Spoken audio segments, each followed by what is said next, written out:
All right. So when you got to Kissimmee and you got to the apartment, what happened? Like,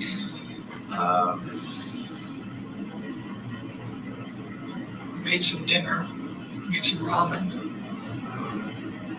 I love how I make my ramen. Then we started watching Sister Act, but it was time for her to start getting ready. Basically, just as we were starting Sister Act. Okay. And that was just about bedtime. What time is bedtime? Usually 10:30, 11ish, Okay. something like that. It's a spectrum, not a set time. Mm-hmm. Then, so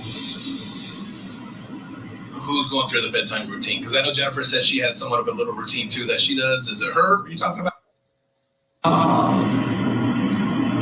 Jennifer's routine is taking her meds, eating some food so that she can have the proper calories for the meds. And she's got about an hour to do whatever she needs to do because she needs to fall asleep at that point. Okay, gotcha. Her bedtime routine is taking her bedtime meds, brushing her hair. She should have showered that night. And then she goes to bed as well. Usually with some bombs or something on in the background. Bombs burgers. Got it. What are the sleeping arrangements?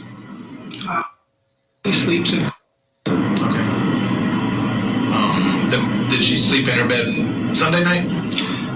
No. I was just back. I had been away for a couple months.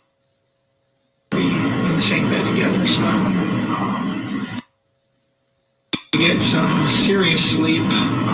So she said no to that and suggested that the guest room upstairs had a big enough bed. So some snuggle cuddle time that would suffice, and Jim would get to sleep in peace. Okay. So you say snuggle time. What does that mean? Like to be alone. She is extremely dependent. She does not like to be alone at all.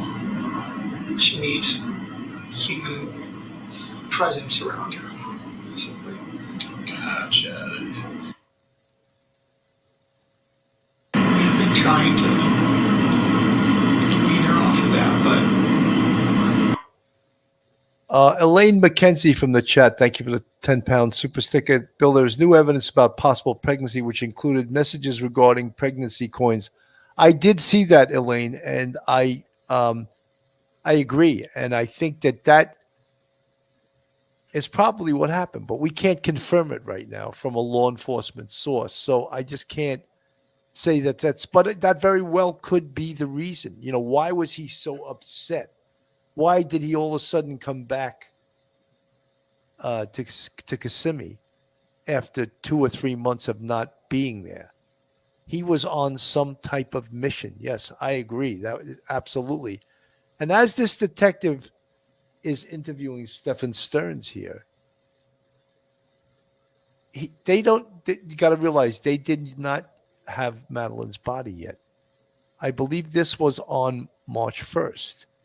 And it was earlier in the day. They didn't recover Madeline's body till 4:30 in the afternoon on March 1st. So Stephan Sterns is doing his tap dance here.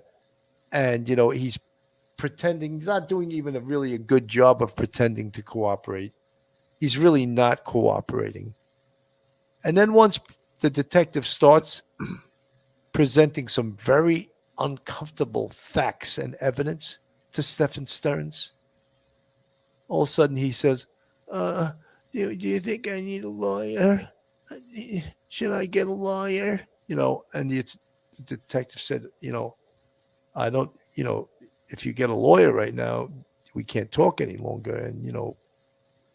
And that was the point. He says, well, I think I need a lawyer. And that was it. That was the end of the interview. But they never, ever got to the Madeline being murdered. And they had evidence of that, even though they hadn't recovered her body. And that's where I think the detectives erred in this interview, in this interrogation. They never presented that. They never went there. And that's where I think From my perspective, from my experience, from my being a boss in Manhattan North Homicide Squad, if I was watching this interrogation from outside the glass, at some point I think I would have stopped it and asked the detectives to step out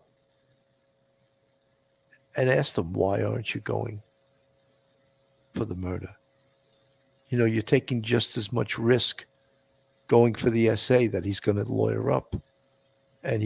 So go for the gusto, go for the big prize, go for the murder. We don't have a body. He knows where her body is. Get him to tell us. Use psychology, you know. Use all the tools that you've used over your police career to get him to make this confession admission. But instead, I think that they were barking up the wrong tree.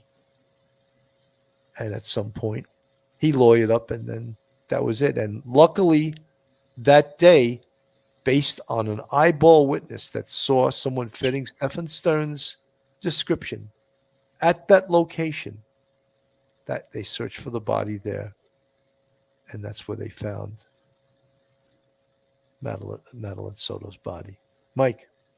Yeah, luckily that person came out of the blue. That was a great bit of luck for the police officers involved in the investigation, because he put Stephan Sterns on that backcountry road. I can't think of the name of it, but he placed him at a particular location. St. Cloud. It was in St. Cloud. Yeah. It was like a fairly rural road. Hickory Tree Road.